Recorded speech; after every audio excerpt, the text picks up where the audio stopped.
আসসালামু আলাইকুম। আমরা এখন আছি ব্রাহ্মণবাড়িয়া 243 নম্বর আসনের 1 নং নাসিরনগর।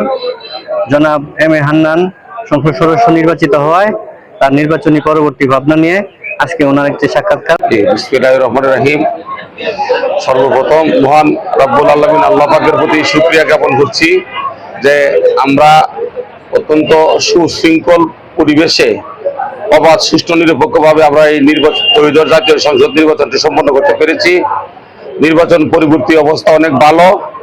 যারা নাসিরনগর উপজেলা থেকে আমাদেরকে ভোট দিয়ে প্রথম নাসিরনগরে বিএনপির এমপি নির্বাচিত করেছেন, আপনাদের মাধ্যমে তাদের সকলকে আমি আন্তরিক অভিনন্দন, শুভেচ্ছা এবং ধন্যবাদ জ্ঞাপন করছি।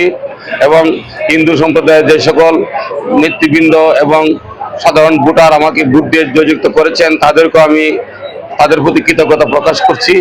ইনশাল্লাহ তাদের সকলের সুপরামর্শ এবং সহযোগিতা নিয়ে আগামীতে নাসিরনগরের যোগাযোগ, স্বাস্থ্য, শিক্ষা, নদীকরণ সহ প্রয়োজনীয় যে সকল উন্নয়ন এখনো বাকি আছে সবগুলা দ্রুত করার জন্য আমরা প্রাণপণ চেষ্টা চালিয়ে যাবো ইনশাল্লাহ।